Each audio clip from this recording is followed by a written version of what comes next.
മാവൂർ കൂളിമാട് റോഡിൽ എളമരം പാലത്തിന് സമീപം തട്ടുകടയ്ക്ക് തീപിടിച്ചു. വ്യാഴാഴ്ച പുലർച്ചെ 1:30-ഓടെയാണ് തീപിടുത്തമുണ്ടായത്. തട്ടുകട പൂർണ്ണമായി കത്തിനശിച്ചു.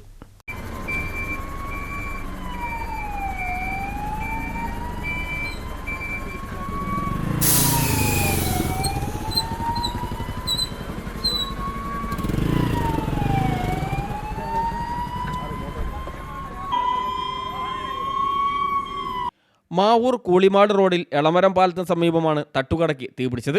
വ്യാഴാഴ്ച പുലർച്ചെ 1:30-ഓടെയായിരുന്നു തീപിടുത്തം. തട്ടുകടയിൽ നിന്ന് തീയും പുകയും ഉയരുന്നത് പരിസരവാസികളുടെ ശ്രദ്ധയിൽപ്പെടുകയായിരുന്നു. ഉടൻ മാവൂർ പോലീസിൽ വിവരമറിയിക്കുകയും പോലീസ് മുക്കം ഫയർ യൂണിറ്റിന് വിവരം കൈമാറുകയുമായിരുന്നു. ഉടനെ തന്നെ സ്ഥലത്തെത്തി ഏറെ നേരത്തെ പരിശ്രമത്തിന് ശേഷമാണ് ഫയർഫോഴ്സ് തീയണച്ചത്. തട്ടുകട പൂർണ്ണമായും കത്തിനശിച്ചു.